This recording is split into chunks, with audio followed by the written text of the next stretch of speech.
Bolted Barbecue, or BB2, the 14th operation that was launched by Potato MvM servers on July 3rd of 2025, and then set to end 3 months from that date on October 15. This operation opened a fundraiser for direct relief in their efforts to support those affected by California's wildfires, setting a goal of $10,000 to meet, and as I'm writing, surpassing that goal with more than $50,000 raised. Compared to the operations that has come before, BB2 comes with a far wider variety of missions, featuring 19 intermediates, 32 advanced missions, and 9 experts, adding to a grand total of 60 missions across 32 maps. Jesus Christ! Over the past few months, I've played through every mission BB2 has to offer, and in a previous video I made, I mentioned that this is part 2 of my coverage on the operation. This time, I will be reviewing each and every mission, and I'll also be ranking each one throughout and putting them onto a tier list by the end, seeing which ones I found to be quite good and others, not so good. By the way, it probably doesn't need to be said at this point, but this review is going to be primarily based on my own opinions, and you're free to agree or disagree on anything I've said. Whatever the case, it's definitely going to be a long ride as we'll get to the vast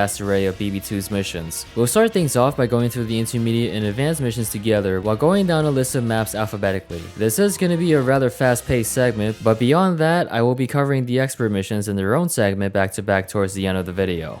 Glacial Gantlet is a rather standard mission, but with one thing going for it, there are cryobots throughout the mission, which are able to slow down your fire rate and reload speed by 25%. From what I've experienced, the mechanic definitely isn't too obnoxious with it, and it does spice things up quite nicely, and the attention to detail throughout is pretty good. A lot of the robots and a few tanks are decorated, including the eye colors as well, which are all custom coded in accordance to their skill levels, though it seems like this one in particular seems to be the creator's signature more than it's designed for the mission in mind. Some of the tanks are also custom, including a drill tank and a firing tank, which is neat, though I find that the latter can outstay its welcome when all the other heater heavies and Sun 6 scouts can't keep up with it. As far as the whole gameplay is concerned though, the waves do fall into the generic side of things. There's not much that really speaks out, but at the same time, it's nothing that's really complaining about too much. The final wave, again, doesn't have a lot going on aside from having a lot of cryobots, and the last tank being another drill tank. Other than that, I'd say the ongoing gimmick is a welcome addition that elevates a mission that is otherwise pretty bog standard. Glacial Gauntlet is B. Malware Malfunction features a large assortment of custom tanks, and the mission really wants you to bring your best tank buster loadout with a singular line of text at the beginning. Of all the custom tanks, the best one was the teleporter tank on the first wave. Its beefiness as well as its supports were enough to make it a nice spotlight, actually making a threat that needs to be taken down. Unfortunately, I can't really say the same for the others, and that's because what these custom tanks bring to the table is immediately gutted the moment their gimmick is over and done with. Tanks like the firing tank and the drill tank, while look nice, are simply more or less just a hazard for pyros. There's also a tank dozer with a sentry gun that doesn't take too long to kill, and even though the singular giant battalion soldier caught up with it, you're still left with what is essentially just a regular tank. The Uber tanks on wave 6 though are a nice deviation, having to kill the giants with them first so that the Uber charge can drop, then it's just tanks in a barrel. But I still appreciate the idea. For the rest of the waves, they really aren't much to speak about, just your average waves to allow for breaks between the custom tanks, but there are a few subways where the pacing falls short. With all that being said, the mission really likes to have custom bots that are quite strong. Guillotine scouts, giant pipe downwards with shields, and there's also giant rapid fire heavies that shoot faster. The final wave has a custom tank convoy with a hammer tank, a sticky tank, and a teleporter tank as the final one. I guess it was so well designed it had to be used twice. This finale is quite short though. All that's left are just the giant burst fire stun soldiers, and the final robot just being a kernel barrage that doesn't reload. It's a rather lackluster way to end things off, and though it took the risk of featuring many custom tanks, many of them failed to leave an impression on me. But I say there's still some fun to be had here. Malware Malfunction is C. Steelblock has its first wave's finale with a tank that can almost reach the hatch as well as a giant battalion soldier that both make for a beefy ending. Aside from that, the beginning 2 waves here are pretty decent for the most part, but it's the third wave that hits like a truck. A huge spike in difficulty from the swarms of bonk scouts and heavies along with giant scouts, but the biggest roadblock here are the 2 giant Uber combos with a giant shotgun. Basically a body block check that can roll randoms if they cannot deal with a medic by the midpoint of the map. There's also several giant conch soldiers that will eventually squad with the last giant punchy, as well as another beefy tank forcing the players to split off. For a mid-game wave, this is definitely doing quite a lot for an advanced mission. The 4th wave though has the most bizarre subwave in the whole mission, and not in a good way to be honest. It's basically just a group of Groot heavies with all type resistances, meaning you're forced to melee these guys. Just an out of nowhere design that has no place in the mission, unless it's trying to send a message. Either way, this 4th wave definitely has a lot of pushing power that mainly comes from the burst fire robots as well as more heavy swarms. Then there's a sticky tank along with a giant deflector paired with 3 giant vaccinators by the end of it. There's definitely some Canteen Crasher DNA in here. The final wave starts with swarms of battalions backing up giant deflectors. This certainly has a lot of Dragon Fury pyros, from the regular ones to those that can rapid fire, a couple of Giga Burst fires, and then the final tank along with reusing giant deflectors with battalion soldiers, but now they have Uber Medics too. Overall, it's a harsher advanced mission that does repeat a couple of ideas throughout, which is third wave not being too well balanced from what I've experienced. Gonna give Steelblock a C.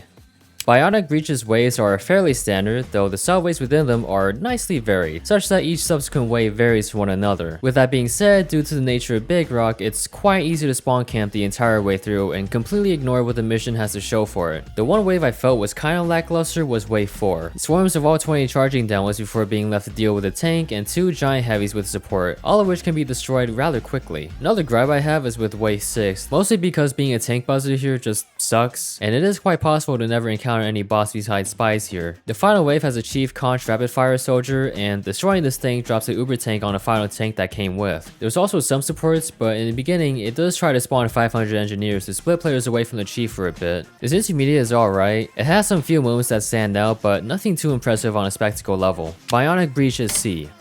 Breaking Point is an 8-wave advanced mission, with its first wave not being too great. Granted, the pushing power by the commons is well and good, but having the super scouts drag out the bomb out in the open will have the last sub-wave drag out with the heavies pocketed by Ubers, as well as downward supports brought in by engineers. Beyond that point though, the mission moves at a solid pace. The one thing I was noticing with the first half was its usage of medics. It was bringing out the usual suspects like Ubers and shield medics, and then it brings out the one big bad medic that does something more than previous ones. But thankfully the mission breaks the status quo by the second half. The 5th wave having 2 tanks and 10 giant rapid fire soldiers with support isn't too impressive, but I was impressed with wave 6. Its main lineup being giant scouts of 3 varieties, but the supports definitely didn't make this one a slouch. It did reach a point where we were hatch camping against the armored sandmans, but luckily we pulled through by handling the supports and the mission allowing some breathing room to kill the rest of the scouts. I'd say this is a pretty good wave overall. The next wave afterwards though isn't much. Only thing I can really remark is the train line of Giga Burst fires and a few giant heavies that were all crit boosted, though it's not a bad build up to the finale that is just the same idea with Bionic Breach but harder. This time it's a Tavish Prime that is basically a supercharged burst fire demo. There's also teleport engineers around, which makes taking the Uber tank down a lot more interesting to deal with. While this mission has a few misses with its first half, the second half overall is pretty solid. Gotta give Breaking Point a B.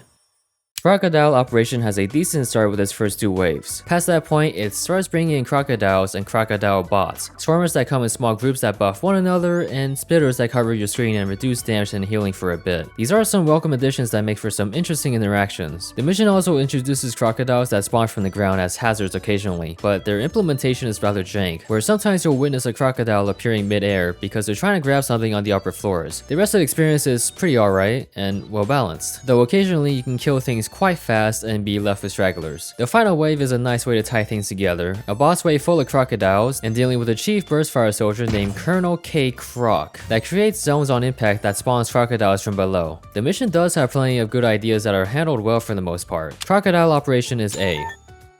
Dire Mire isn't all too interesting until we reach around the midpoint. Even then, you'll just start to see the mission start to bring out more boss on the custom side of things. None that are too far out there, especially if you've been around the block long enough. The gameplay here is balanced and has some decent scaling in the content towards the later half. That being said, there's not much that really makes these waves stand out in an interesting way aside from harsher giant robots, and this whole wave design applies to the final wave as well. It's got quite a large lineup of giants and commons with custom attributes, but aren't enough to make the wave interesting to tackle. This mission is rather bland, unfortunately, and I struggle to find aspects that make it stand out from the rest. Dire Mire is D.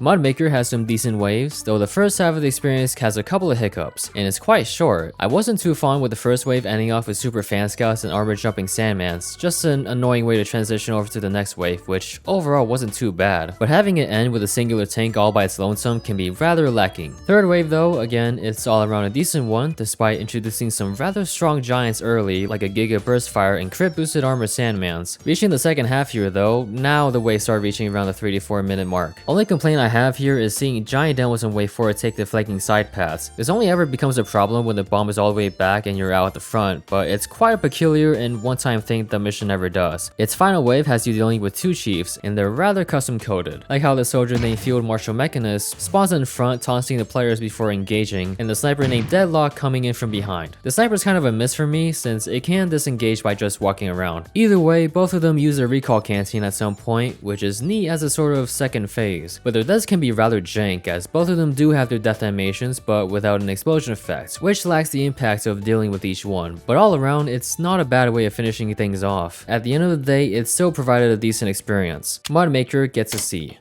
Gangster's Paradise. Despite the name, this mission is a letdown in many areas. Before the first wave, all the doors leading to the gambling machines are all closed due to rancid shrimp. What caused rancid shrimp? I couldn't tell you more other than it's just a way of hand-waving away the map's gimmick. Or at least initially, because after being the first wave, the casino doors reopened without telling you. Speaking of, the first wave isn't too great. You can front hold most of the bots here, which is fine, but the wave suddenly puts a super fan scout squad with Ubers to end it off. Popping them allows the fan scouts to just roll past everyone and forces everyone to run back towards the hatch, which is pretty horrible to deal with considering the map's complicated and lengthy layout. This wave really has no reason to end things this awkwardly. Second wave, not good. Supports including conch soldiers will all spawn alongside giant crit pyros and 2 tanks. Not to mention that the map's bot nav will be at its worst, by allowing bots to drop down from up top in the middle area as you're dealing with the tanks. It's a very bad wave all around. Same goes for the third wave, mainly due to it overusing the conch effect, slapping them on giant furies and rapid fire soldiers,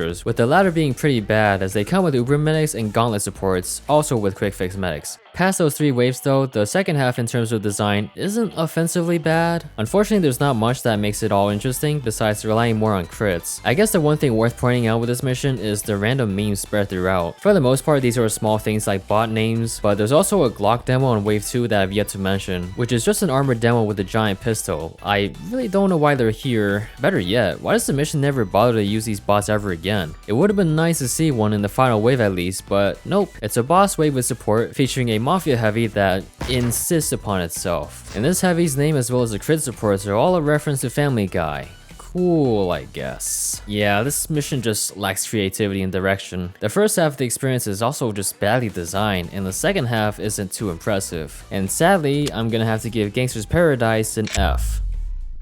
Crash Landing has plenty of attention to detail towards the boss to follow the map space aesthetic, those that appear as aliens or astronauts and the such. As far as waves are concerned, the first one certainly had long wait times for robots to all die before going on to the next subwave, but aside from that, none of the waves were particularly egregious. They're all decent for the most part. Only when it gets to the last 2 waves does it start to really throw punches, but nothing too crazy. Its final wave is more of the same, though the last subwave has a chief heavy duo consisting of a giant that shoots lasers and rockets simultaneously, and the other being a common sized pan-swinger named the Cook of Space. I'm aware this final subwave is a meme, but it kinda just falls flat, because these 2 bosses die pretty quick despite the use of battalion soldiers, but I'll still give a few points for some of the things that were worth seeing. Crash Landing is C. Orbital Breach doesn't have a lot to it, just your typical intermediate with a few custom bots that can occasionally make some subways interesting. Compared to Crash Landing, the difficulty does scale up to an easy advance towards the second half, and the flank spawns do get used up a lot more, ranging from larger sized swarms to giants that can get pocketed by medics. At one point, it does send in a giant steel gauntlet with 2 medics, intentionally baiting the players as it sends Gatebot Super Scouts a cat behind. I don't find these instances too much of an issue in my experience. The map is long enough and the mission is forgiving in many areas overall. The final wave is more of the same, but has a rather lackluster ending. You shoot down all the main commons before getting to the last 3 giant demos that spawn together as one, and this blows over extremely fast. So fast that you can blink once and completely miss out on what just happened. Besides that, the rest of the experience plays fine for what it is. Orbital Breach is C. Atmos Quake starts with an all-common wave that is rather strong with the soldiers and then dragging out a bit with the sticky demos. Beyond that, this first half is balanced overall, but I wouldn't say I enjoyed much with the second half. The fourth wave may be decent with its 8 giant fan scouts spawning back to back, but it had a lot of mini crit boosted robots for the front's wide open space. Then the fifth wave's problem mostly stems with the 2 giant soldiers with 1 shield medic combo. Without killing these guys in time, the next combo can spawn in and potentially combine into one, stacking towards the hatch and just leading to a disaster. The subwave afterwards can also just stagnate for a while, just from the large amount of giant demos that need to be taken down without much common support. The 6th wave repeats the same start as the 4th, this time with Gatebot giant demos. The wave overall is quite spammy, but there is a chief sniper support here, a Spaceman Spiff. It's quite chunky and can lock down areas, especially with its explosive headshot that can one-shot you, which I wasn't too in favor of, but then again, it can be focused down easily at close range. Then it comes back to the same stagnation issue again, this time finishing off the giant pyros faster than the common buff soldier soldiers. The final wave spams a lot of gate bots in the beginning before following behind a giant shield medic protecting squads of common heavies. Quite an interesting subway for sure. Afterwards was an opening dialogue from a drum blaster. A chief burst fire sticky down that was capable of capturing the first gate, at least for my team. Then it's 16 super scouts and 8 giant soldiers with support to deal with, though there is enough variation that makes these giants interesting to get through, even combining them all towards the end. The mission does suffer plenty from its stagnation, but overall I'd say the mission sits right within its label, and I still want to say that this is a decently made mission. Atmos Quake is C.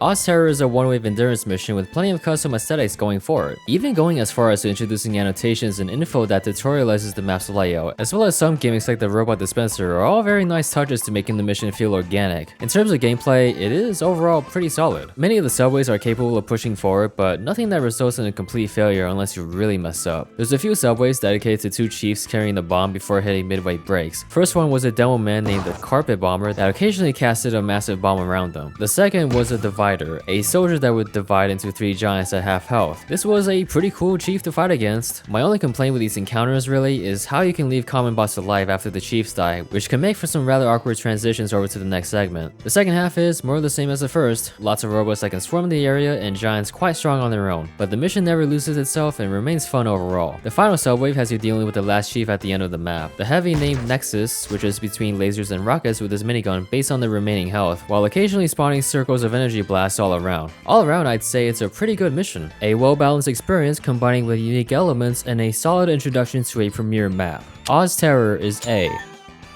Cobalt Cruise gives you -$1 at the start, a pretty strange way of beginning the mission, but this strangeness carries over to the first half. Scout bots with contorted body proportions, gibbous-wearing scouts of low skill level, heavies that are extremely stretched, and strange bot names throughout. This mission has many meme elements, but at the same time it does take itself seriously regarding the gameplay itself. There's only one subwave here I didn't particularly enjoy, with super scouts that can take the bomb all the way towards the hatch, and the bad timing here can have every bot including giant fury powers with Ubers, making for an overwhelming snowball. Sadly, all the stuff that was funny only ever came to be in the first half, because after that point, the mission plays like your usual fluff. Don't get me wrong, these next 3 waves are fine-tuned for what they have going for them, just that the only jokes the mission poses at this point are the ones that you saw earlier. But the final wave is at least something. It starts with a mid-sized chief named Colonel Cobalt, a rapid-fire soldier that shot just a teeny bit faster. There's also more super scouts being used here, along with 2 tanks, the final one being rather chunky and can deploy into the hatch if you're unprepared, as well as a couple of giga burst fires. I heard rumors that these soldiers had different names. I can't remember what it was though. The finale can be quite overbearing, especially with the amount of things going on at once, but in terms of the mission itself, it's decent overall. I'll give Cobalt Cruise a C.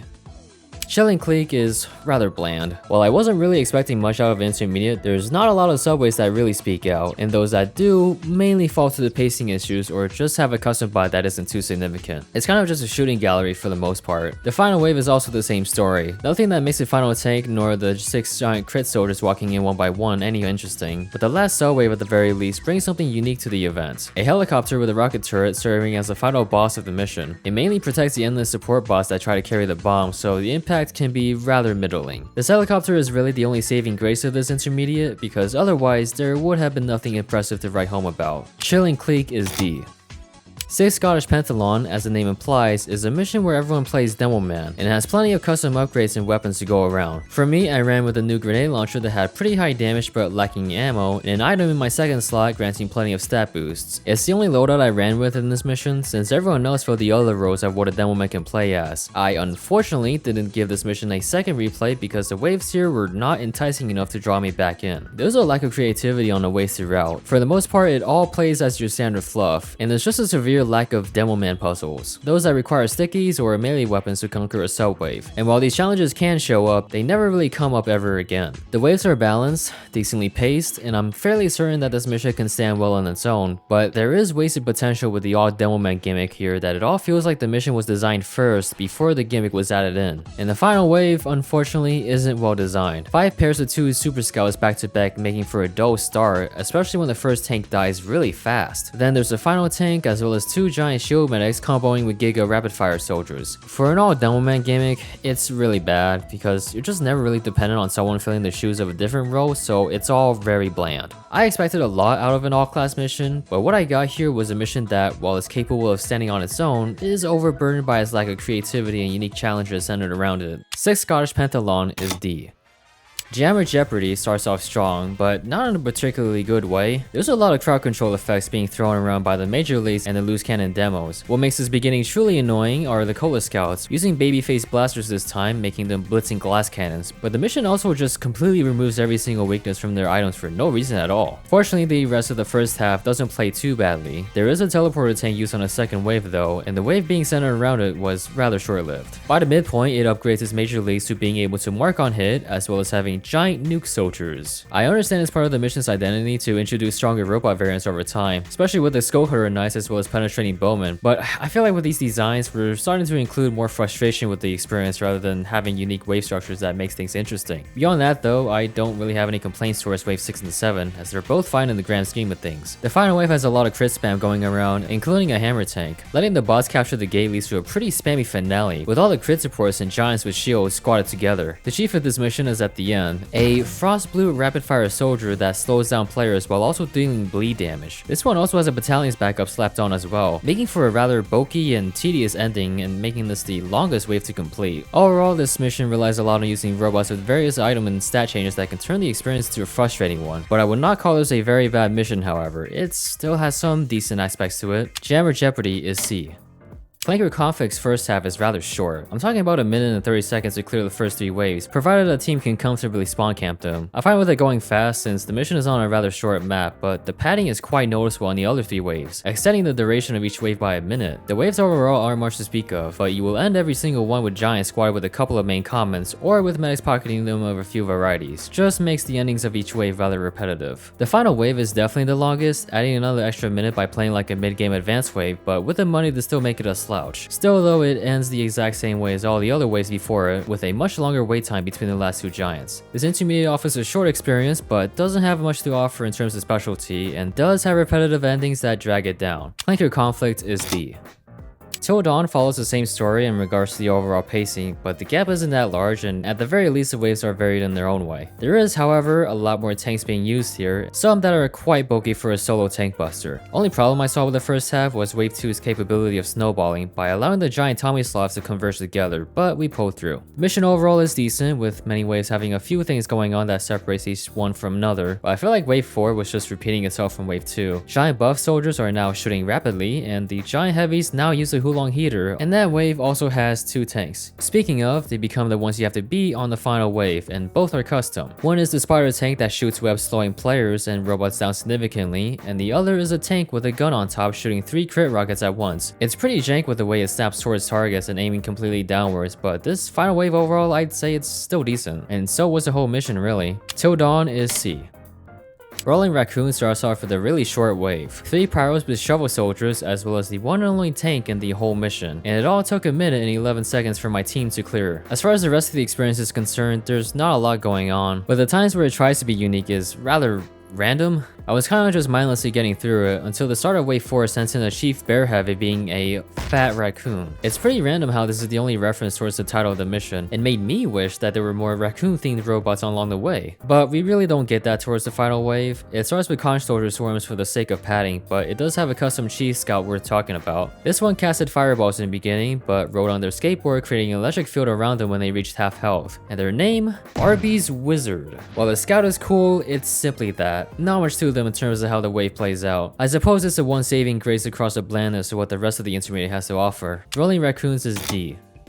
The Blooming Bulb has its robots decorated with cosmetics that make you appreciate the mission's attention to detail and theming with the map. There's also custom music that the mission plays at the upgrade station, but it's a little inconsistent for when it plays. Not to mention the text being rather difficult to read. Besides that, while I can say the majority of the waves aren't much to write home about, there are parts of it worth criticizing. The beginning is rather strong for an intermediate. It immediately starts out with giant jumping sandmans appearing periodically and are able to take the bomb far ahead. Then it ends with a very spongy finish, from the mini giant bowmen to the black box soldiers having quick fixes. I don't really consider this first wave to be a warm welcome, and the mission loves to use tanks to split off players throughout, and it's rather excessive when it wants to deploy 2 at once, such that it can reach a point where you're just sitting around waiting for the tank to go through the tunnel behind spawn as the last thing to destroy. I suppose one unique thing going for it is its commitment to being a Plants vs Zombies reference, with a few names propping up, but it does have a crazy Dave to fight, and with dialogue to go along with. Here, he is a chief soldier that swings their shovel wildly while jumping constantly. Then they come back towards the tail end of the mission after sending out a giant steel gauntlet, this time with a rocket launcher and the Conjurer. There is certainly a level of passion to appreciate the mission for expressing, but it does have a few rough areas that bring it down to being a rather fine mission on offer. The blooming bulb is C.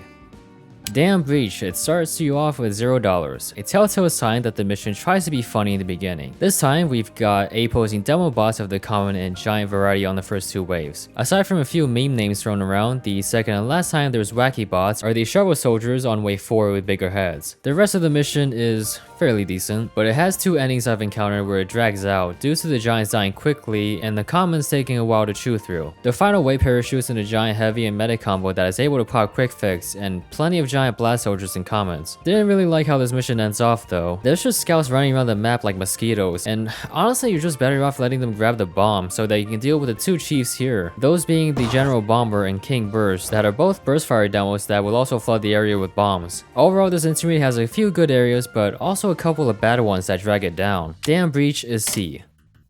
Runtime Optimization has quite a lot of good things going for it, with the central gimmick being that every robot is a scout bot, and the mission gets pretty clever with it too. Giant salmon scouts acting as burst fire demos, scouts bringing out dispensers, teleporters, and sentry guns, and of course the creator's classic trope of having killer bee scouts with upgraded scatterguns. The designs of the chiefs are also good. There is a trio of scouts with energy weapons firing off various projectiles, a killer bee queen spawning various amounts of scout bots on top of them as you shoot it down, and then there's one shooting a burst of crossbow boats while also healing others in a radius. Every wave has something to look forward to, which makes the experience pretty exciting, but the mission does have middling portions. The starting wave is pretty overbearing compared to the other ones. Lots of scouts that can easily slip past, including a vast majority of vanilla super scouts. It can make for a very rough beginning, especially with unprepared teams. The mission also has these human scouts that directly targets players instead of the bomb, but they are very rare to come by throughout, and their overall impact is barely felt. And the mission does violate its own rule later down the line. And then with wave 5, it has the last giant rocket scout not spawning with the queen before it dies, so this wave's ending can be quite delayed. Moving on to the final wave, it has a sweaty scout squad swarming the players as the robots bring the bomb out. Then one of them, Jeremiah, buys back in for revenge. As I mentioned before, this is the point where human scouts start carrying the bomb. I understand it's for balancing reasons, but it probably should have been stated somewhere, especially when the chat box gets flooded with messages from these scouts. After Jeremiah dies, 2 more scouts buy back in for one last push. Jeremy and Jeremix, and apparently a Jester Jerome joining our team, but I couldn't see him around. Despite my criticisms regarding various parts of it, the creativity was well executed, decently balanced, and was quite fun getting through it. Runtime optimization is A.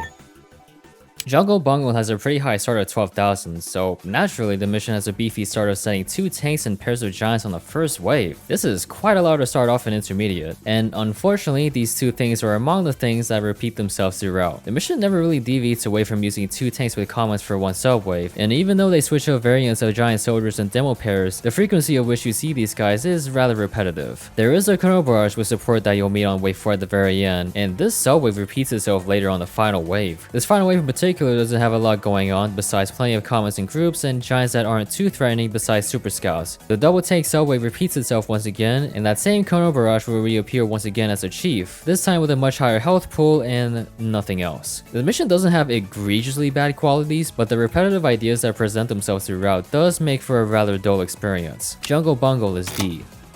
Manntained Machines only has a few gimmicks going around, like a subwave of melee bots pretending to be engineers, as well as meme names popping up like Easter eggs, but at the least you get plenty of other subways that have some variety to them. There are moments where the mission challenges the player a bit, but it's done by pushing out a lot of bots on the screens to overwhelm you, and many times there's just a lack of build-up. There's only a few ending subways that aren't great, like wave 3 slowly ending off with the last remaining commons, and wave 4 having a lot of demos with medic support. The final wave reuses some giants from before, but with shield medics this time. The only weird thing about this wave really is the lack lack of sentry busters, and it seems like they are only destined to only appear in 5 of the 6 waves. There's a couple more custom giants, but nothing that's too much trouble. Then it caps off with a sticky tank being the last one to shoot down, which doesn't make for a very exciting ending. Overall, the mission plays a decent pace, but the times where it wants to push the player can just hit you out of nowhere. Manntained Machines is C. Mechanical Damnation doesn't have a lot going for it, and it's primarily dragged down by its repetitiveness and lack of interesting moments. There's swarms of standard bots for the most part, and many giants tend to spawn on their own. There's some deviation, like having giant meta combos or having 2 giants pairing up together, but these are rare to come by. The mission can play pretty dull, and you'll hold at certain chokes for a pretty good while. It's also because you'll never see a tank until the 5th wave, which is one of the only 2 tanks of the mission. The mission is also very predictable. Every wave has its robots drop down from the same point, so it's very easy for someone like a Sticky Down to spawn camp them and reduce a lot of pushing power very quickly. Very rarely do you ever encounter robots from the left side, so the experience where you don't get pushed can be very tiresome. The final wave is more of the same, but with plenty of crit boosted giants and air blast powers going for it. You'll get to the final tank and a few remaining giants with heavy support before finishing off the mission. Even without that spawn camp issue, I would still say that the mission is rather bland and doesn't have a lot to it, which is why Mechanical Damnation is D.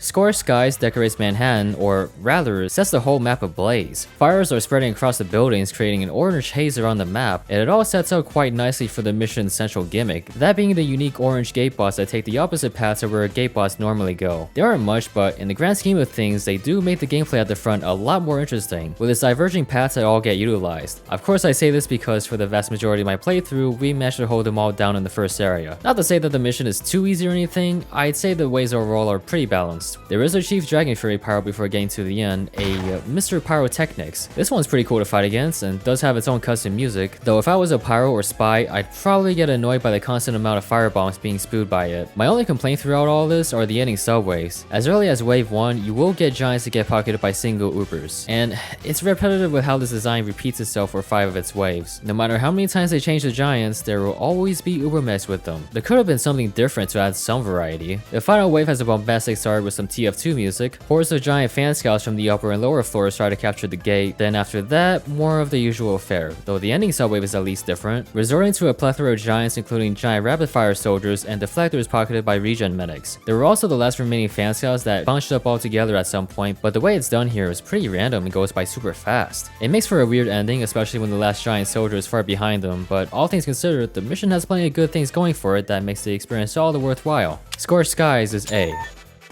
Martian Civilization doesn't offer much. The mission is very repetitive, where every wave for the most part plays the exact same, and every lasting subwave can drag out with the long breaks. This being an intermediate means you spend a majority of the time spawn camping, which is something I excuse when it comes to label. The reason why I complain about it now is that it sends a chunky tank on wave 3, and being the solo tank buster here means you'll really get the short end of the stick here. Only other special thing going on is a Chief Rocket Wall soldier with a colorful aura at the end of wave 5, and one of the tanks on the final wave obscuring its health number behind a complex math problem. Don't know how to solve this one. All I know is that the answer is 30,000. Speaking of final wave, it plays fine, but when you get to the ending, it's just poorly executed. It sends 20 giants back to back in pairs, split between Fury Pyros and Rapid Fire Soldiers, but here, it's always 2 numbers of one giant type until their number depletes before sending out the other type, making for an extremely repetitive and dull finale. Yeah, not too impressed with this one, just an intermediate that gets easily steamrolled, with the only unique thing being some homework if you care enough to do it. Martian Civilizations is D.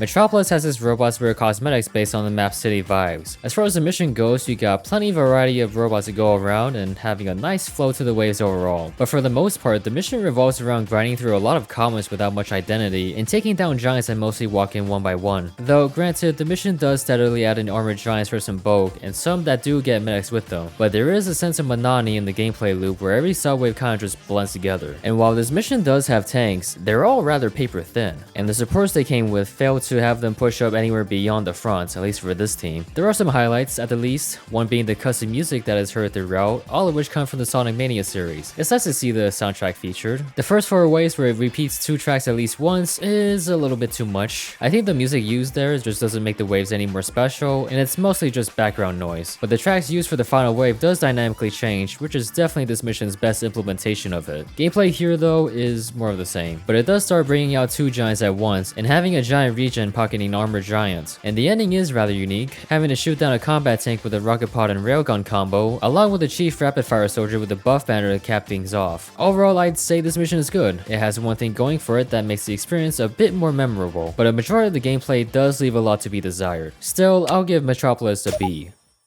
Weathered Rex is a decent intermediate. The strengths of this mission are definitely some of the unique giant bots seen throughout. Some like the giant snipers, the burst fire bowmen, and the charged pipe demos are used in a way that doesn't overwhelm the players too much, but there is repetition throughout. Giants for the majority of the time spawn in 3, with one trickling in after another, and the mission rarely changes this up between having 2 at once or having them with medics. And I felt that waves 2 and 3 ended the exact same way of swarming the front with projectile spam from every soldier bot. The final wave is a bit of the same, the only exception being that it features a custom boss at the end, a chief hybrid knight named the Halberd of Heisenberg. This fight is very intense for an intermediate. Burst fire pipes to delete players, and the constant teleporting to throw you off, not to mention that there's a 3-minute timer as well. The boss doesn't take that long to be killed, but it does feel unnecessary given that it already comes with bomb support. Other than that, the mission is decent all around. Weathered Rex is C.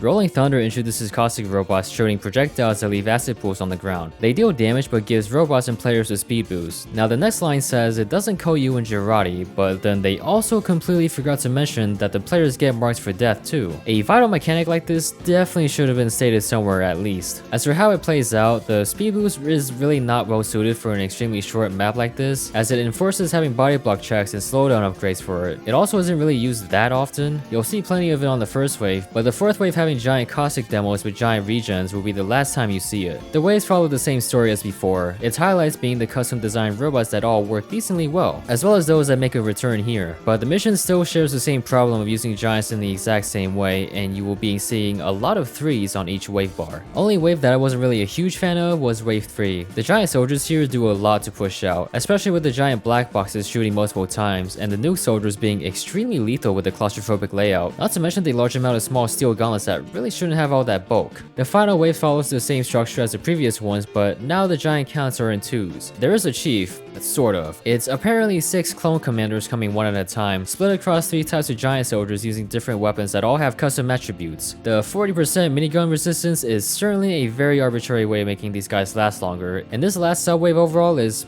decent. I was looking forward to the actual commander that would have been able to use all 3 versions of himself, but alas, you essentially repeat the same thing you've been doing except with all 3 active at once. The mission has plenty of ups and downs throughout, but I would say it offers a fine experience at the end of the day. Rolling Thunder is C.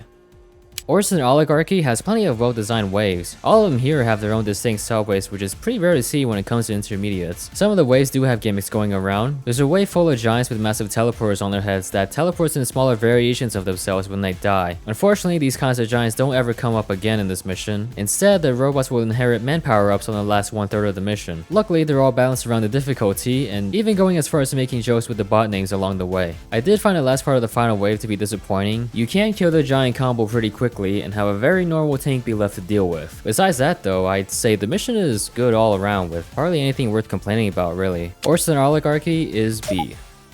Neotropic Nightmare is a pretty standard mission with some decently varied waves, and does have a few unique bots of its own, but there are plenty of problems. There is a lot of spam throughout, and the waves do get bloated where some of them can take upwards of around 4 minutes, pretty long for a 7-wave mission. The mission also loves its use of pyro swarms. This normally isn't a problem since their weapons do change a bit from time to time, but there are way too many Dragon Fury pyros to be seen, and all of their fireball spam does make for some very frustrating pushes, and much like the pyros, the tanks are also used a lot throughout, and they're pretty beefy too. The mission splits between having 1 or 2 that come out at once, but there will eventually be 4 tanks to destroy on the final wave. And this final wave is chock full of giants, 3 of each type as well as the ongoing Dragon Fury spam. It is also the longest wave to clear, about 4 to 5 minutes based on my time with it, so it is a slog. This mission overall has plenty of ideas repeated throughout, much to the point that it becomes a tedious endeavor, and it does drag the experience down quite a bit. Neotropic Nightmare is D.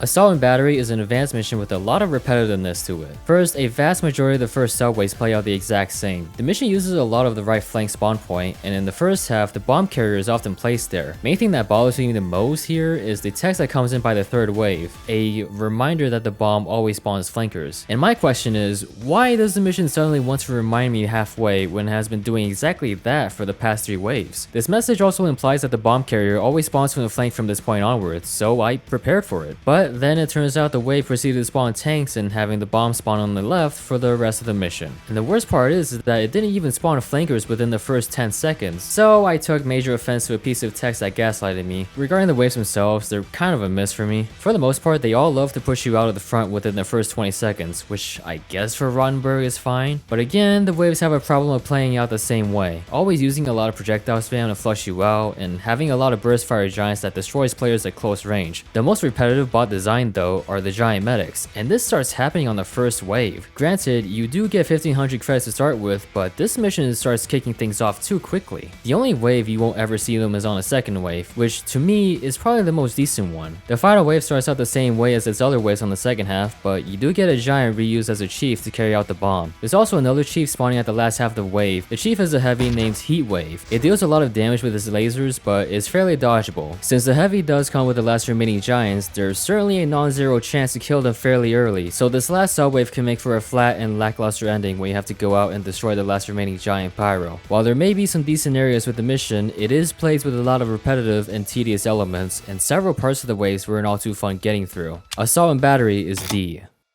Solo Soldier is a 3-wave endurance that initially starts off rather bland, only having some weird ideas like squatting giant scouts with steel gauntlets, and has its pyro trickling in from the flank, which over time does get annoying if you never get pushed out. But this mission has one thing going for it, and it's the teleporter giants. They were once featured in Orson Oligarchy, but here they are the star of the show. This time though, they teleport in a much larger variety of bots, including giants. There's even a set of chiefs teleporting in place of one another on the final wave, which are basically nerfed versions of the standard Valve bosses. I have to admit, it's a well-implemented mechanic, something that definitely saved this intermediate from landing in mediocrity. Solar Soldier is B. Crustacean Cremation is an advanced mission on Scallops, a map that's rather controversial for its unusual map layout that forces players to coordinate and split between two sides, and I'm sorry to say that the only mission on here won't be pulling in many fans. The first wave doesn't offer a good onboarding experience, plenty of bots from both sides that will push you with some lopsidedness to it. Getting pushed to the hatch near the end results in a very delayed finish because it will ask you to destroy a giant from way up top, all the while constantly spawning supports that forces a few teammates to sit back and defend. The infinite support here is a problem that persists throughout the entire mission, constantly having to grind through them before getting to the main targets, and sometimes having to deal with those that walk too far from their own bomb. This is something I rarely ever complain about, but when it comes to this map in particular and how often the mission relies on infinite supports ending out their waves, it sucks the fun out of playing defense classes, while all the offense classes get to enjoy moving about. Though the mission does allow the two bombs to hop backwards, which I suppose is one way of being forgiving in this regard. I'll give it this one. As for the waves, they essentially play out the same way as the first. One side pushes harder than the other, then vice versa, till you eventually have to seek out and destroy the last remaining robots. The only depth of the gameplay loop here comes directly from the map itself, but I am still gonna say that the experience is rather dull. Medics will be used quite often here, ranging from commons to the giants, both of which will have a shield at some point. There's also tanks, but the mission is rather repetitive in which order they appear in, and you'll always have to deal with tanks on both sides during its midsection. There is a steady increase in the difficulty at least, which is something to appreciate, but there has been a few subways that featured some rather unfun bots to engage with. The final wave has A-side dealing with a major bone cremator, a chief pyro using the flog that marks players with death initially, until resorting to an infinitely firing flare gun when his giant shield medic dies. Meanwhile, B-side has a teleporter tank with support and some super scouts to deal with. Then the ending subwave caps off with another set of giant medics, this time also having buff banners on them and comboing with the giant brass beasts and air blast pyros together on A. Definitely the most interesting set of boss to deal here, because B side closes out with a boring set of kernel barrages and giant rapid fire demos. All in all, this mission is rather repetitive with its waves and how they play out, and the heavy reliance on infinite supports drags down the experience, especially if you get the short end of the stick. Crustacean Commotion is D. Illegal Industry has a couple of things going on that makes the experience repetitive. For one, it has a heavy reliance on using medics to push. There are rare occasions when doing this is bad for an advanced mission. This one at least introduces variations of these medics including giants and armored quick fixes, but the small uber medics that pocket a giant soldier is too commonplace here, and you'll notice this trend as soon as wave 2 hits, where almost every giant soldier throughout the rest of the mission gets squatted with them. Besides that, the waves are decently balanced with nothing too noteworthy to complain about, and there is some fun to be had here. The only strange thing this mission pulls out though is starting wave 4 out with 2 giant crit soldiers coming from the separate entrances, having a blue and pink aura respectively, and are apparently a sort of love couple, as their name tags say. The final wave has a rather strong start with a giant laser wall having a couple of armored battalions in a giant region. This wave plays the most different compared to what came before. Lots of giant rapid fires with several swarms of commons, and Uber medics finally pocketing something other than a giant. Then it has a line of Giga Burst Fire demos, the last two getting their armored quick fix pockets, which is a nice way of changing things up I suppose. And this wave does have a chunky tank at the end which can lead to a slow finish. Overall the mission is finely tuned, but does have a few areas where it does repeat the same designs throughout. The legal industry is C. Quantum processing is structured as a 4-wave endurance, and Jesus, the sheer variety of bots that you see per wave is insane. So insane that at one point, the wave support is just a random icon just to fit even more robots. But does the mission suffer for that fact? Sort of. I can definitely say the waves are balanced for what they offer, and there are some justifiable situations where they can push out. The mission does allow the bomb to hop backwards every quarter of a minute, which prevents the waves from snowballing and is a nice addition, but the gameplay leaves a lot to be desired. Many of the subways will play out the exact same way, where you got several swarms of commons with giants walking in one by one, and the third wave in particular really leans into being spammy, the vast majority of giants having rapid fire attributes on their weapons. I don't really hate the idea this mission has going for it. I still think there's fun to be had with the style of gameplay, just mindlessly shooting bots, and like I said earlier, the waves are balanced. But at the same time, I struggle to find unique qualities when the subways are all blending together. I will give the mission this however, there were tanks throughout that were color coded to be an absolute eyesore, the first two being red and green respectively. But when I saw the deep blue tank along with the regular one that was spawning together, I was slowly catching on as to what the mission was doing. That being that it would use vaccinated tanks of 3 types on the final wave. That is a surprisingly nice touch. Definitely something no mission has ever tried to foreshadow. Though, it's rather weird to say that the vaccinator tanks are the most memorable thing going for this mission. As for the rest of the final wave, it's more of the same. But the giants that appear throughout do spawn a little closer to each other, so there is some sense of deviation. It's a decent mission for what it has going for it, but the gameplay is very repetitive, and is rather lacking in areas that stand out. Quantum processing is C.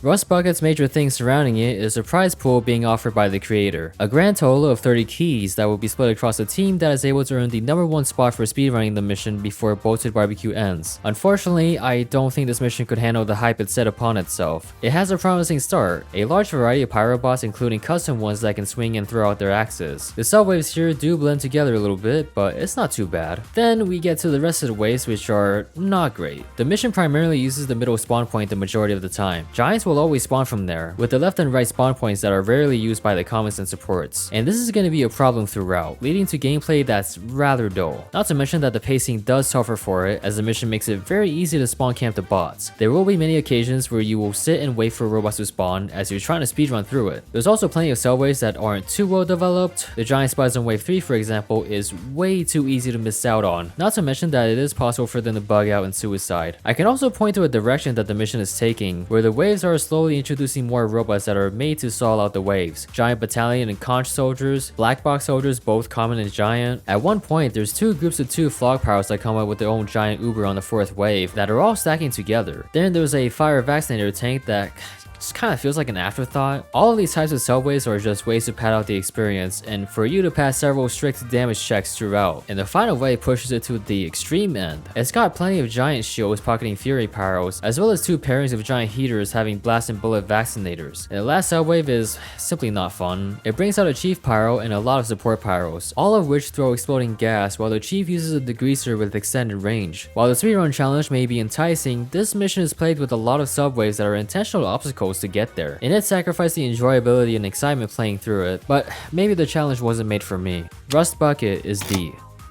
Trashyard Throwdown has good variety when it comes to the waves, and across this 5-wave structure, it's relatively tame in its use of custom bots, but at the same time they do make for some interesting moments. It even throws in a wave that are full of commons by the halfway point, and despite how easy it looks, it still maintains the advanced label, making for a good change in pace overall. There are very few things worth complaining about. With all that said though, there's not really enough sauce that makes this mission outstanding. It's good at what it does, don't get me wrong, but there's nothing that particularly leaves you with a long-lasting impression here. The final wave at least has some hints of of that, starting out with an opening line from a garbage field supervisor that is a chief burst fire demo. The rest of this final wave can be rather bland though. The midsection is what you'd expect, and the final subwave has 2 giga burst fires that are crit boosted by their giant crits. It could make for a decent ending, were it not for the final tank that was meant to split players off, but I'll take what I can get. All around, it's still a good mission to play through. Trashyard Throwdown is B.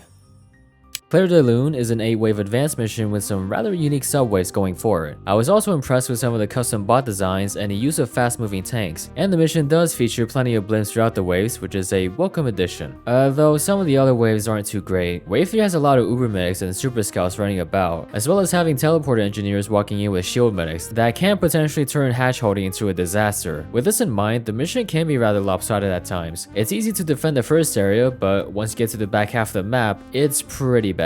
Plenty of the waves go up into the claustrophobic buildings and walkways, which are rather inconvenient to get up towards. And unfortunately, there are 2 waves here that turn this mission from being a decent one to one of the worst missions to play. Wave 5 as a whole is badly designed. Here, you have to deal with the chief engineer while also dealing with bomb supports. The biggest issue here is that the engineer completely ignores the player and only focuses on building sentries and teleporters as they run around the map. This makes for a very disengaging fight, chasing the boss around the map while everyone has to defend the bomb. It's also super easy to destroy their buildings too, so you're just shooting at a brick that just bunny hops all over the map. Where is the fun in all of this? Then we got the final wave, where the mission pulls out vaccinator blimps of all varieties, the first 2 not being too bad to deal with. The third one is the most beefiest, fully resisting bullets. The biggest problem with these blimps is that their pathing towards the buildings is very poor, where it can just crush players out of nowhere. It's completely random how often this occurs, and this oversight can be the major difference between winning and losing this finale, because at the same time, the wave simultaneously spawns super scouts along with other supports having high pushing power, so this wave forces players to split off much like wave 5. These 3 blimps and the aggressive bomb support does make for a hectic finale though, and it does pay off if everyone pulls their own weight. If the mission ended with this, I would be very much satisfied with the finale. But sadly, the mission decides to have a 4th vaccinator blimp appear at the end, one that is only vulnerable to melee damage. Melee damage? Against a flying target? Yeah, this blimp is extremely mishandled on a lot of levels here. First of all, its flight path requires you to jump on top in order to deal damage. Mind you, the blimp has a very tall bounding box extending far up top. Jump at the wrong angle and you'll be extremely confused as to why you could not land on it. The only other way you can damage it is at the buildings, but this is very unreliable. You could have more people damaging it, but the bomb supports prevent this from being a reality most of the time. To be fair, the mission warns you about this blimp, allowing you to prepare for it, even though I heard it was added on later. And yes, it does have low health. It doesn't take much to rocket jump or boost up there either. But I have to ask, why bring out a do or die situation on advanced difficulty at the last minute? This is the only melee blimp in the entire campaign, something an average player could have possibly never come across in their entire life, and the mission just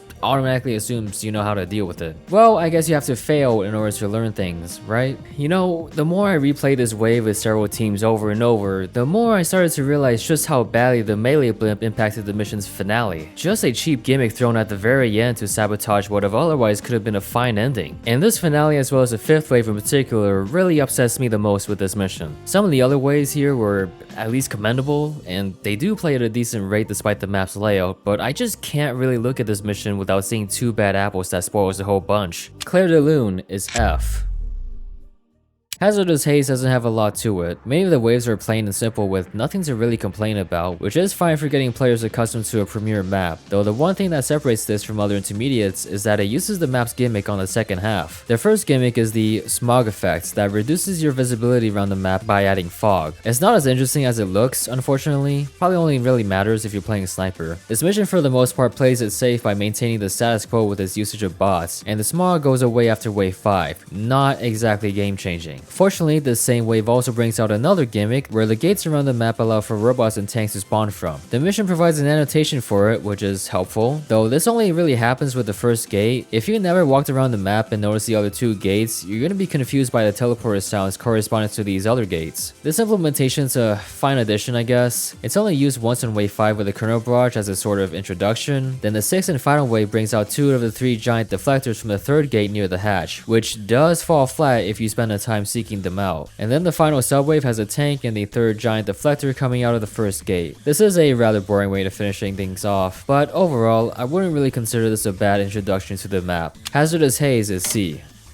Respiration Restriction is a little similar to before, but introduces gimmicks way earlier, and with a few things worth noting. The gates get introduced as early as Wave 2, all except Gate 3. Its first half, however, has a few bad subwaves. For one, it uses the power station room as a flanking path excessively. The last subwave of Wave 1 has a giant soldier walking through, making for a rather awkward introduction. It's supposed to set you up for the next wave, where you deal with giant bat scouts from both the front and Gate 1, but it's still a bad execution. You would expect the ones from Gate 1 coming directly behind instead of around. Not to mention that the middle area with the drainage and tank gate has awkward bot navigation, leading some rather confusing gameplay. The second half of this mission is also just not fun to play overall. It does reintroduce the smog effect, but also brings out a second one, the acid rain. It is basically a damage zone across the entire map that damages you, but gives you an extra speed boost. If you can't see the acid rain, well, you can't. There is no visual effect to be seen with this. The only safe zones here are indoor areas or places with roofs over your head, so you have to look up and see where to hunker down. But the one flaw that completely ruined this mechanic for me is the damage. It's way too inconsistent. You're supposed to take around 3 damage when you're outside, or at least for one tick, but then there are several areas that just stack a lot of damage over time. I mean, Jesus, there was just one moment where I was just walking from spawn towards the tank gate, and when I got there, half of my entire health was taken away within 3 seconds. Granted, the acid rain never kills you, just gets you to 1 health at the maximum, but it's still just free damage that you're forced to take because you need to run outside to deal damage to the bots. It just further reinforces having the conch and mad milk on the team. And also, it's super annoying to constantly hear my character grunting and view punching every time I'm outside. Oh, and for spies, they can just completely ignore this by just disguising. They don't even have to fully disguise either. Yep, this part never gets explained. And much like with the smog, the second half remains standard for the most part, and the final wave removes the smog and acid rain similar to before. This wave is the most different, but it's rather plain. It starts with the chief deflector that heals on kill, and killing it spawns 3 tanks from gates 1 and 2 separately. But eventually the chief deflector buys back in towards the end, which is just a rehash of the same fight but much closer to the hatch. I don't hate the idea, but the mission could have done more to make this deflector more special. Overall, the mission doesn't have a lot of outstanding subwaves, with some of them playing rather strangely, but its main flaw of including the acid ring gimmick ruins the fun of the experience more than it enhances it. And in its current state, I find its negative impact on the mission unacceptable. I'm giving Respiration Restriction an F.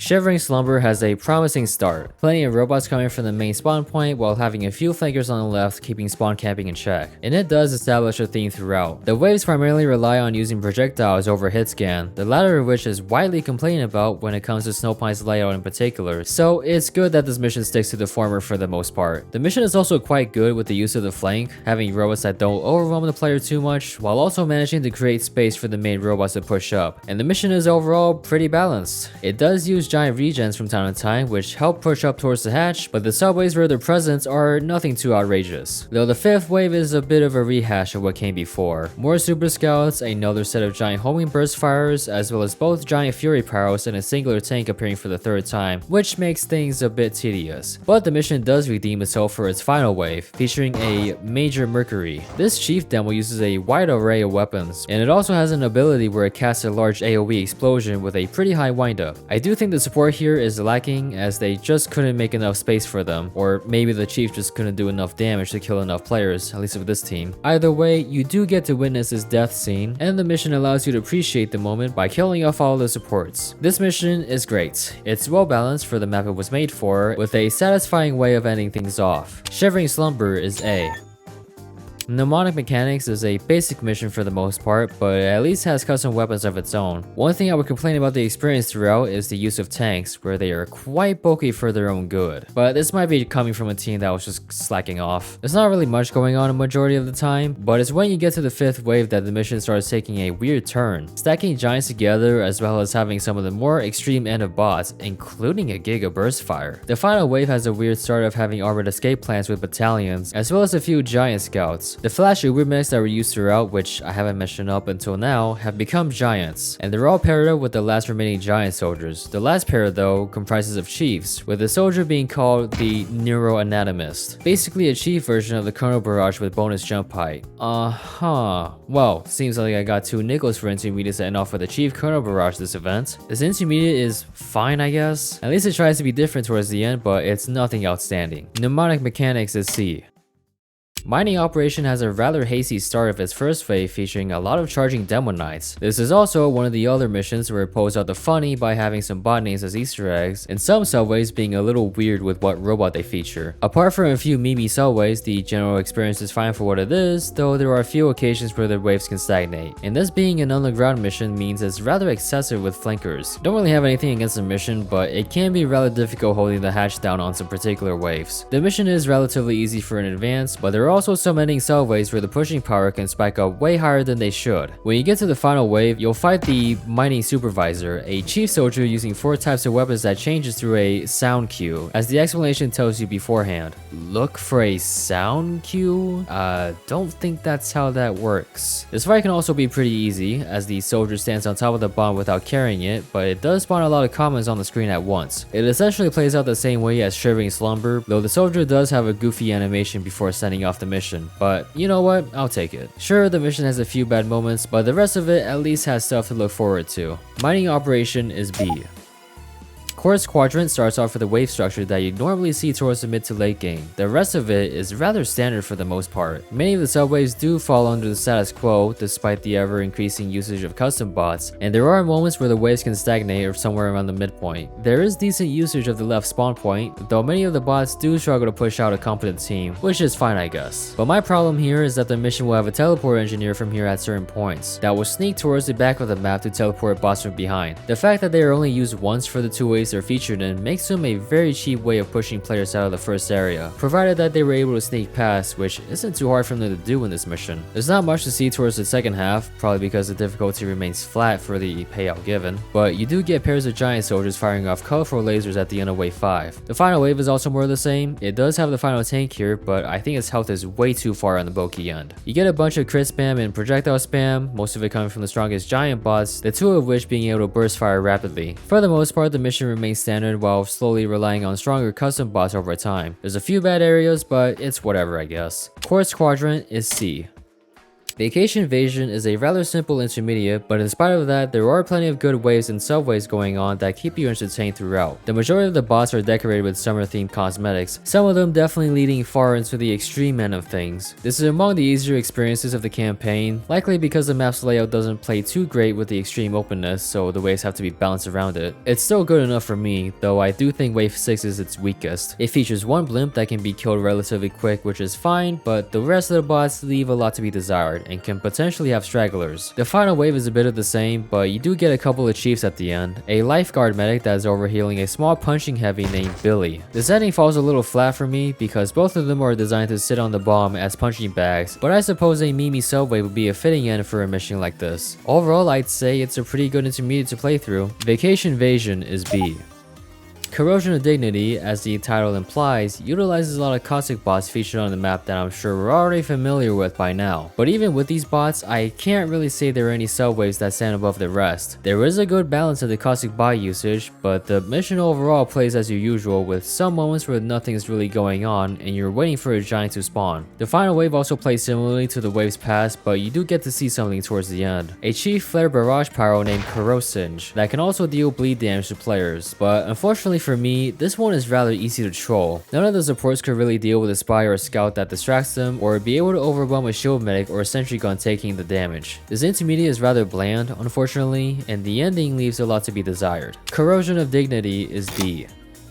Splash Zone also features caustic robots and kind of follows the same story as before. Its first wave, while simple, is at least an interesting start, but there are some things holding the mission back. Even though there are a few custom bots going around, the vast majority of the subways are rather basic, and you'll also notice the repetition with Uber medics pocketing giants throughout. Some of the other waves also aren't too great, wave 3 primarily spawning as robots through the tank tunnel, and it doesn't really take that much effort to spawn camp an entire subwave. Then it just decides it had enough and starts spawning the rest of the bots from the front. This wave is is just a rather awkward one to go through if you've never been challenged by it. There's also Wave 6, which jump scares you with crit boosted giants. To be fair, there is plenty of money going around, and the wave is at the very least decent. My only problem is that after this wave, the crit resistance immediately becomes a $450 deficit. There's no crit boosted bot to be seen on the final wave bar, not even a crits medic, so the upgrade is just useless. The final wave doesn't have a lot to it, just your run-of-the-mill finale with caustic bots, but you do get a Chief Caustic Soldier on the final subwave with opening dialogue, who is the Caustic Concoction, and they use several rocket launchers with differing attributes. This mission is alright, though there are plenty of parts within it that are rather lacking. Gonna give Splash Zone a C.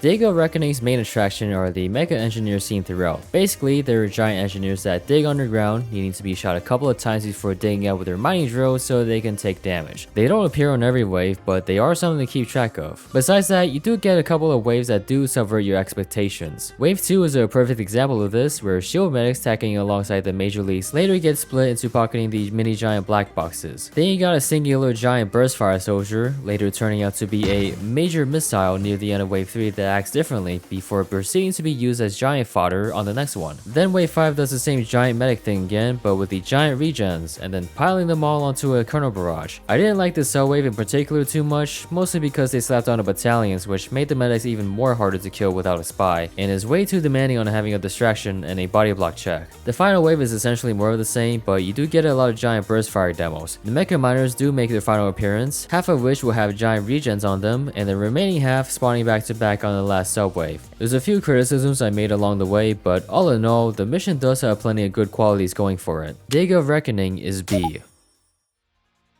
Now, with all the intermediate and advanced missions out of the way, we'll be going over the 9 experts BB2 has to offer. I will be much more thorough on what goes on within these missions, as I gave each one a couple of replays so that I can have a much more informed opinion on why I would consider an expert to be good or just sucks overall. AX20, what a name. This mission doesn't have a lot to it in the first half. It's mostly just a litmus test for getting you to coordinate between both sides of the front, which an expert player should already be familiar with. The first gate though can often be pretty easy to hold down due to its choky nature, though this is more of a map problem than anything, and the mission is still capable of steamrolling when pushed out. There are blimps throughout that start on wave 2 that spawn above gate 1. They're nothing too bad to handle, but they do enter through a portal at the side of the building so they can fly inside and deploy into the hatch. It's a very artificial way making the blimp stay high on the sky. Wave 3 I would consider the biggest spike in the mission. Starts out with giant regens pocketing laser rocket heavies, plenty of spies to divert your attention, and swarms of heavies to mop up. A very high chance that you'll get the first gate captured here, and it can make the last half of it a stick in the mud, where there's 6 giant conch black boxes having shield medics, the last 2 of which having both an armored uber and a giant regen on top, asking for a lot of damage up front and needing to body block due to their increased speed. After that, the mission does dip, and it's pretty much owed to the high payout per wave, though the second half can still put up a fight though, having to deal with a chief laser rocket and a lot of super fan scouts on the start of wave 4, then with wave 5 having a large quantity of giant brass bees, combining with even more super fan scouts and 3 blimps, before capping off with the major crits having plenty of health to push forward. Then you've got the final wave starting out with 2 chiefs, the bottom floor having a crit on kill gatebot deflector named Empire Expirator, and the conch rapid fire soldier carrying the bomb from up top named Metro Mauler. After all that, not much to it. It does reuse a couple of robots seen prior, except now they have shield medics that can ubercharge. A rather bland ending, but still a decent way to close things off. Overall, the mission has plenty of subways that are decently challenging, but still providing a bit of fun. I'm giving AX20 a B.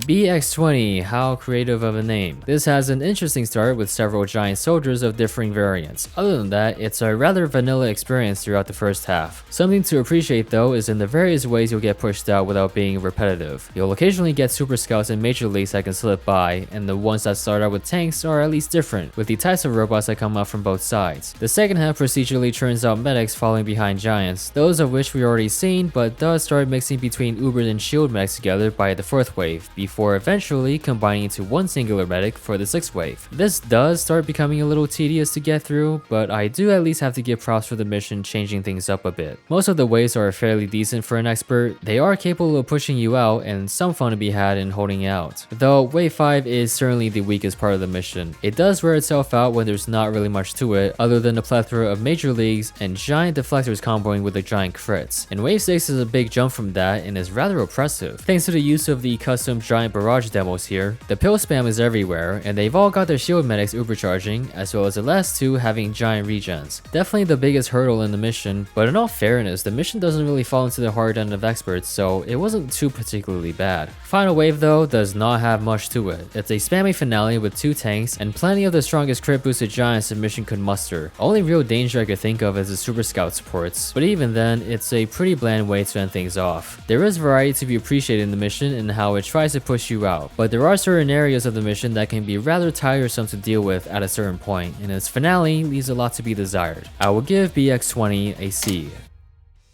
Drop Database Devastation has a lot of great things going for it, and it starts with the first 2 waves. They both play out similarly to Scallops, defending both lanes on separate levels, but are also quite different from one another. While its first wave sends 2 bombs simultaneously, the second one only has 1 bomb, and it goes up on the upper floor. It may be safe to defend only in this lane, but the mission still sends robots from the other, and it creates a very different yet familiar style of gameplay. This is really not something you see often in an expert, but it's welcome. Another unique thing this mission has going for it are the stand-in tanks, basically giants that walk in blind and can carry the bomb but cannot be body blocked, much like a regular tank. There are several variants seen throughout, those that change the way you approach them and ones that can capture gates. There's also the ubercharged variants that remain invulnerable until they grab the bomb. Though they all share the same minigun resistance as the normal counterpart, they are capable of being headshotted and are able to be backstabbed for 15% of the damage. The mission opens up to the next area by the 3rd wave. It's where you'll mostly be challenged by a gatebot giant black box and a couple of super scouts and giant heavies, but then it ends off with a chief spy, an agent annoyance, while uber tanks spawn at the same time, acting as a sort of timer for the wave, though it can be a little bit scuffed. I know a couple of times we killed it quite easily, or the bomb was just so far off it would easily lend itself to us, but when it is able to push up, yeah, it can certainly cause trouble. The second half of the mission is alright to say the least. Wave 4 starting out with a minor crits and air blast spamming pyros, and ending off with a laser matrix master, a chief sniper firing off several bolts that bounce around the maps in closed space. As the last area gets opened up in wave 5, it brings out a large quantity of super fan scouts and 3 varieties of the stand-in tanks. Even though this second half doesn't carry the same momentum as the first half, on its own I'd say it's a well-built experience with nothing to complain about, while still maintaining the difficulty it was made for. The final wave starts out with a chief heavy named Psychic Punch that can throw out their melee damage at a long range. Other than that, you do get a few gatebot burst fires, as well as giant heaters supported by some shield medics. Then you get to re-experience a few things you're already familiar with. The 6 remaining burst fires of which will pair up together with their own shield medics towards the end. Then you'll also get the final boss equivalent of the stand-in tanks, the Conjurer tank. They're rather middling, given that it's easy to isolate it away from the other bots, so the buff is mainly for itself, but given its gargantuan health pool, I'll give it a pass. This mission is pretty good. It's got a lot of positives going for an expert, with rarely any glaring issues coming up across several teams I played with. Drop Database Devastation is A. Night Feast doesn't have a lot to it on the first 2 waves. Wave 1 does feature small popping big heal medics that will appear throughout the mission, which favors having high burst damage quite a bit, but Wave 2 I'd say is the most bland. Not a lot of robots that will challenge you in the first 2 minutes, with the ending having a couple of major leads to body block or slow down. But fortunately the mission starts picking up by the 3rd wave. It starts introducing combat tanks with various weapons that patrol around the map. For Wave 3, a minigun tank spawns at the start, with a rocket tank appearing towards the end. Both of their presence on Wave 3 can be a little middling. These 2 tanks are used to flank around rather than pushing with the bomb, so they can be rather disengaging if you just have a teammate or 2 dealing with it. Besides that, there's a 3rd patrolling combat tank with railguns on the next wave, which is definitely the best implementation of the idea. It pushes with the bomb carrier as well as the tank following behind that can also deploy a bomb, making it a potent threat that everyone has to worry about, which I like. But I don't know, I can't really say the same for the bots this wave. Persian demo supports with quick fix popping medics, giant black boxes, and crit on kill heavy. It's, in my opinion, the biggest difficulty spike in the mission. These spots are fine if you hold out in the first and second areas of the map, but when it comes to the bad layout of the hash area, they can easily snowball towards the hash and become a roadblock for average teams. The final wave has a strong beginning, a calm before the storm followed by a tank convoy called the Behemoth. It's got 4 tanks including a drill tank, a dispenser teleporter tank, a small sticky tank, and a combat tank following behind. This convoy is definitely the best part of the wave, but the part leading up to the finale can be rather strange. At the same time, there's plenty of supports including giant soldiers and a squad of giant engineers. The latter's inclusion is weird, with their names being regarded as the tank crew, yet they appear way after the convoy gets destroyed. You get a name flash for the final boss that is sponsored with dialogue, but it's way before you ever get to encounter them because all the supports and the engineers delay you from meeting up with them. This final boss is the Palooza Crasher, a chief demo that progressively uses 3 types of weapons as it gets damaged over time. A fine boss that does get very overwhelming if you camp at the hatch, but I won't count it against the mission, since there is a generous amount of time to push forward before that. Overall, this mission has a bland beginning, but does pick things up towards the later half that made for a satisfying ending. I'm gonna give Night Feast a B.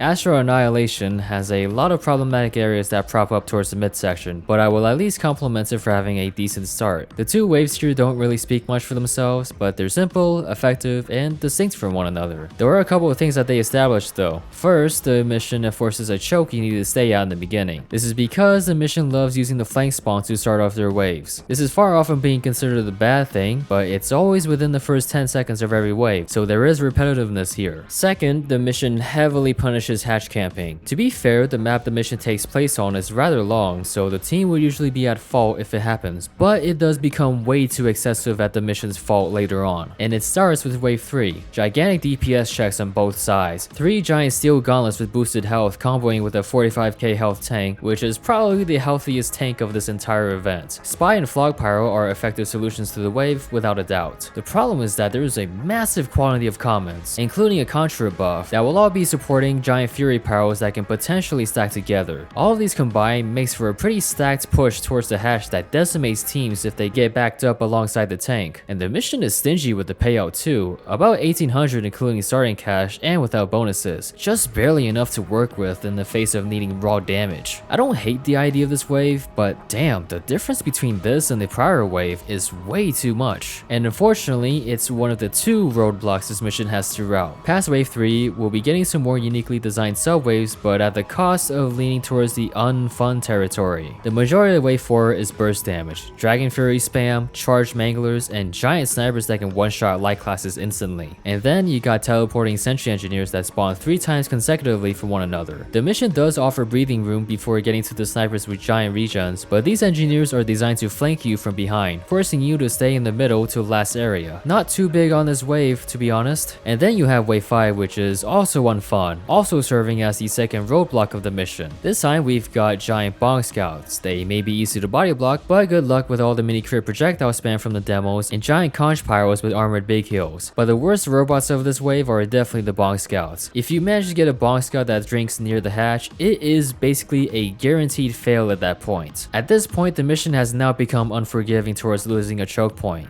Sure, I guess you can call this wave unique for an expert, but I don't see the enjoyability in getting through a sheer number of body block checks and spammy subwaves, all without being given the room to recover from the amount of steam rolling towards the hatch. But after getting through wave 5, you're basically at the home stretch. The 6th wave is pretty easy, especially after all that has happened. I mean, you just have to really mess up things in order to fail it. And though the final wave can challenge you a bit, it's very plain. It's mostly carried by the common supports, including heavies with Contras, which to be honest is getting rather tedious with how much the mission relies on this buff alone. Otherwise, you just have a few crit boosted giants with 2 beefy tanks back to back. The mission has the beginning and ending portions being rather okayish for what they offer, but the midsection, however, is pretty terrible. A lot of what it had to offer, including its unique wave compositions and bot designs, was made at the sacrifice of the enjoyability. And overall, I didn't have much fun getting through this expert. I will give Astral Annihilation a D.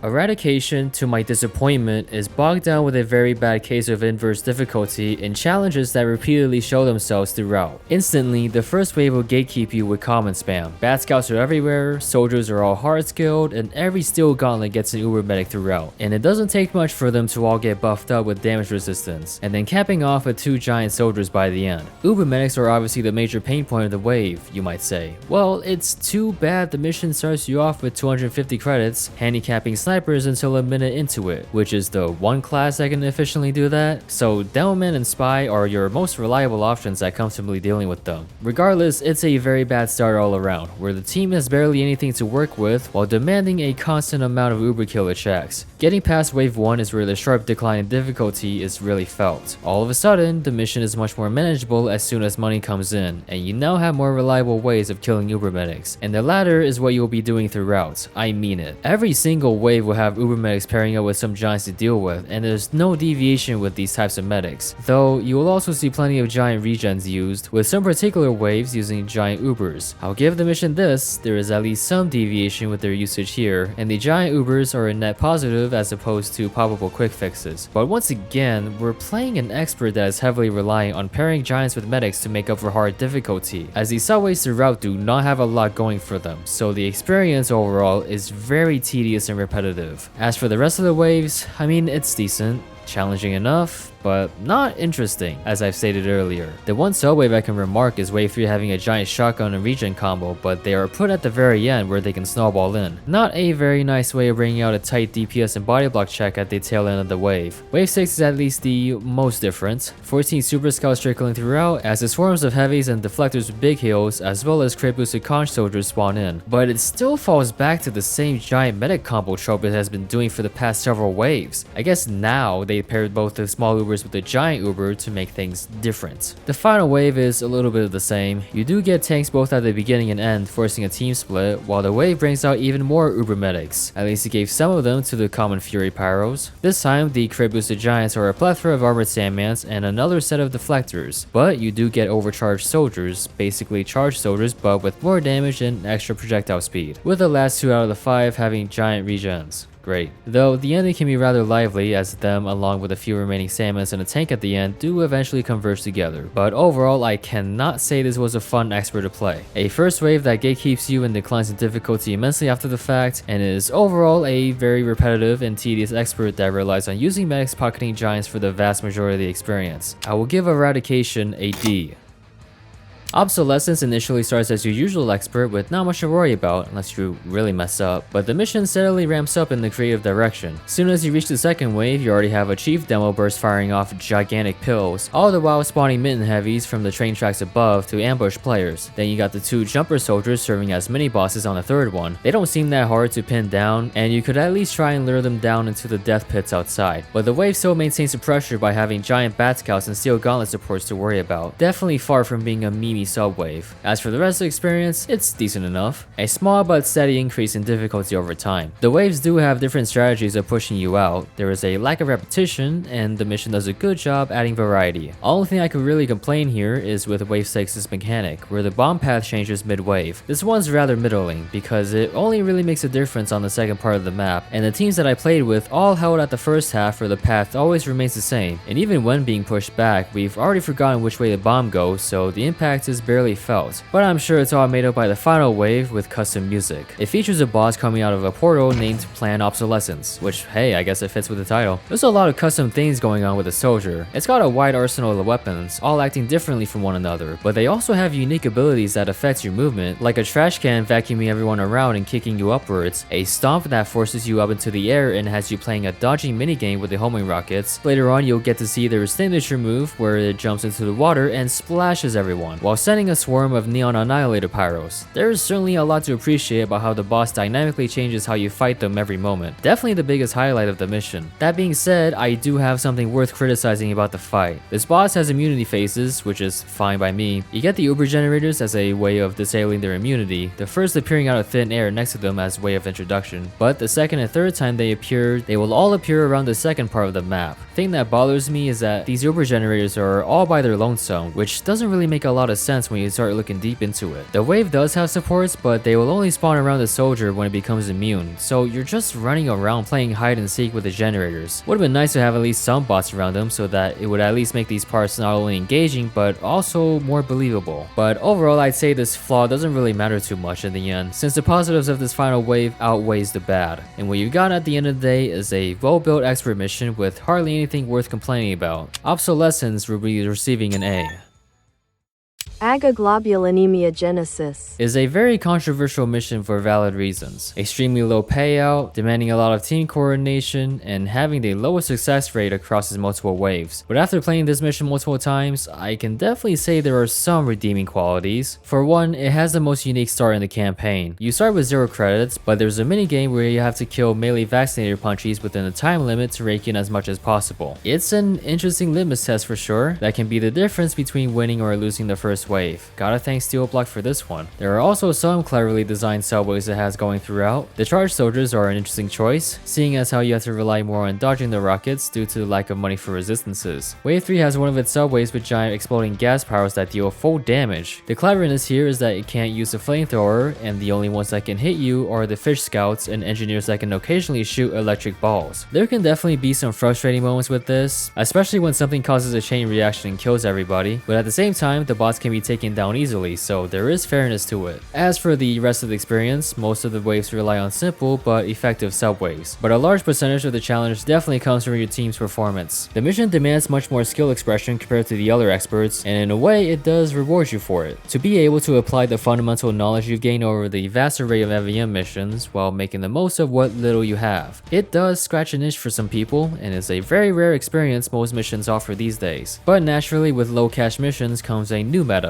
Both Heavy and Engineer work very well in this area, with Heavy being the most popular. I guess to be fair, it is an inevitability, and the Heavy can be rather hard to balance around, but this mission doesn't really try to. All of the waves, for the most part, will end off with giants walking in one by one with groups of commons. The amount of raw DPS you need to kill off each giant makes the Heavy or Engineer very valuable teammates. I don't really hate this subwave design too much. I think it perfectly fits well with the environment of low cash missions, and for what the mission had to work with, they did well enough to have the bots stand on their own. But it does lead into the later parts of the mission being stagnant, as it always falls back to the subwave design. There are vaccinators, but the only bullet resistance you will see will be a tank on a final wave, but it only really counters Scout and Engineer, and you should already have explosive or fire damage around by that point. I suppose I should mention the elephants in the room, the memes. It's just low effort brain rot for the most part, and frankly, I didn't really pay much attention to them since the mission takes itself too seriously for me to care. It does have goofy name tags, as well as the signature Agabuster seen throughout the review, but there are also the tank health messages that it parodies throughout. But all of these things are simply just visual gags. The mission never really sets you up for failure or has beginner traps around. What you see is what you get. Probably the most contentious one here though is the melee vaccinator tank on the finale. At the very least, you're directly told that the mission teleports in the melee tank at the hatch, and it doesn't take much for everyone to take it down. But on constant retries, which the mission definitely expects from you, the novelty quickly wears itself off and becomes a very tedious endeavor. And to be honest, I really don't think this tank adds any value to the mission. This final wave has a chief soldier rolling in called Bombardino Crocodilo. Its rocket launcher switches between barrage and burst fire for the most part, all of which are definitely intended to destroy the player at close range. The rest is essentially what you've already experienced over the dullest parts of the waves prior, the only exception being that it brings in 2 pairs of giant crits along with a laser wall soldier and ending off with a second baby tank. There is definitely a market that this mission appeals to, and I won't deny that it does have its moments throughout. But once you peel back the difficulty barrier, you'll find that the experience is mostly carried by the random teams you get that either make the mission compelling or an absolute crapshoot. The waves overall start strong and end off weak, and there is an easy solution of stacking Heavy and Engineer together that is carved out directly in front of you that it makes it hard not to take advantage of. And when you crack the code of a low cash expert, you'll end up with a dull and tedious experience. But in all honesty, these qualities aren't really enough for me to hate on what was brought to the table in terms of overall uniqueness. In the grand scheme of things, the mission is just okay. I will give Agaglobulinemia Genesis a C. Our last mission in All Bolted Barbecue is Impasse, and holy moly does it offer many things others do not have. Cinematics. This mission has custom music, and I was astonished with the quality and care put into the single aspect alone. It plays across several waves much like Metropolis, but every single wave has their own unique soundtrack, and the biggest part of it is that it's all composed by the creator themselves. That's quite an impressive achievement, and I really do have to say that every single track elevates the experience up to top level. Another unique thing to the mission has going for it is a narrative. It's rather minimal for what's laid out, but it is essentially a continuation of a previous mission that took place here, and you're defending against another extraterrestrial force named the Void. That is all the while analyzing your combat data and adjusting their robot forces accordingly. But you won't be missing out too much if you never paid attention to it. We'll definitely come back to this later though, because I do need to go over the gameplay side of things. The introduction text explains the mechanic where having a bomb near the hatch will allow the robots to flank through any route. It does make a difference towards the mid area of the map where the bots can come from the other direction, which is fine for an expert, but having a single robot flank from the far side of the map is bad. It essentially forces a sentry to be placed on the hatch and nowhere else. It's also way too random with how often the flankers come in, and anyone who has never paid attention to this info and gets backcapped is gonna think that this is some bullshit. And I know it's the mission's fault since the mechanic changes later down the line. Compared to the other experts, this one takes on the more horde-based approach. A lot more comms will be moving in as opposed to the giant. There are a couple of chiefs along the way, those that do possess special abilities like the Commander of the Sky, that mark out airstrike zones that can damage players, or the Void Oppressionists that can also do the same thing but also spawn in additional robots and flinging them towards the players. There is also a heavy that is linked to an ubercharged tank that needs to be put down. These mini bosses are quite a bit to chew through but are welcome additions nonetheless, though the only one that was kind of a miss was the Chief Spy. This one appears at the end of wave 1 that is also capable of flanking around. It's a rather janky fight to be honest. Their pathing is quite weird and it could easily be juggled around with enough knockback, all the while being overwhelmed by the uber medic supports that also come with small super scouts. For what most of the waves have going for them, it's not as challenging as the other experts despite the amount of bots on screen, but at the same time you still need to take things more seriously here compared to the advanced missions, and there is enough variety in the waves that prevents stagnation. The final wave will have you grind through a lot more robots once more before ultimately finishing off by having a chief heavy boss named the Void Opportunist take over in place of the Void Oppressionist. This heavy is able to cast large explosions with a huge windup, as well as being able to glide through the air with its minigun. Overall, the waves are designed with overwhelming odds being the name of the game and having plenty of chiefs to worry about. While it does fall short in being easier than its expert peers, the gameplay combining with the narrative and the soundtrack do work harmoniously with one another, and I do have to say that there's a lot of fun to be had here that makes up for it. And whoa, is that a secret wave? Yeah, apparently if you manage to complete all of its 5 waves without losing once, you get to vote for the optional Encore mode, which is a run back of all the prior waves in one go, but with many changes that makes the endurance more challenging. Well, I guess it's one thing that gives this mission an expert label. Some of the notable changes here include several common chiefs of all classes that come alongside the Chief Spy. The chief connecting to the Uber tank comes out much later than you expect. That is actually the Void Opportunist. Oh, and the Void Oppressionist is here too, along with other unique chiefs. And then there's the combat tank that appears towards the tail end of the endurance that, if left alive long enough, is capable of ending the run by deploying its massive bomb. And yeah, the experience you get out of enduring Encore mode is absolutely top notch. The overall presentation of this final assault and the music specific to this mode make for a damn good cinematic experience. It makes you feel heroic. One final stand against the high resource invasion, as the Void refers to Encore mode as.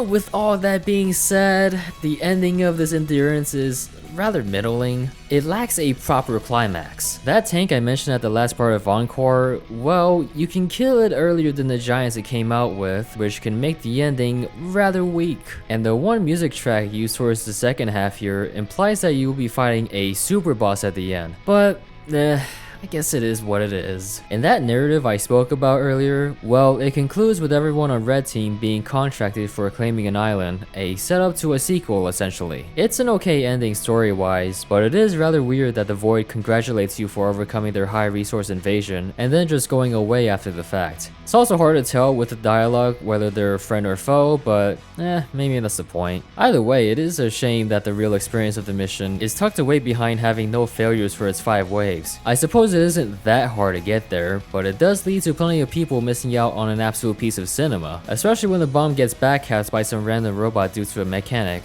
But speaking of cinema, yeah, this is certainly a cinematic experience, and an amazing one at that. While there are some issues with the gameplay, it is all made up by what it has going for it. Unique features that no other mission provides. It's a thrilling piece of work. It has pizzazz, a hard challenge that's completely optional, but most importantly, an original soundtrack that lets you walk away with a long-lasting impression. Encore indeed. Impasse? will be receiving an S. And that wraps up all of Bolted Barbecue. It was certainly a massive catalog to get through, but hopefully I still gave out all my assessments as fair as I could get it. I should note that this review has been made during the middle of the campaign's runtime, which is bound to end on October 15th. The only thing you miss out on really are the medals from this operation. But yeah, it's not like the content's gonna be gone forever. It's all gonna go into Potato's archive servers if you care to play them. Before I go, I just haven't had the chance to properly thank those that have reached this far into the video. Those that are newcomers and my returning viewers. This channel has popped off over the past several months, and I appreciate everyone that has tuned in to every single one of my uploads. I love reading all your comments, and no matter the amount of praise, the jokes, and the criticism I get, they're all what allows me to keep going. Without all your support, I doubt the type of content I make would have reached as many as they have to this day. Anyway, let me know what you guys think about Operation Bolted Barbecue. If you enjoyed the video, I hope you'll consider liking it and probably subscribing too, because holy shit, I gotta do the freaking Madness vs. Machines retrospective, and then I gotta go look at the stupid MvM update eventually, and oh no, I gotta cover memes vs. Machines too.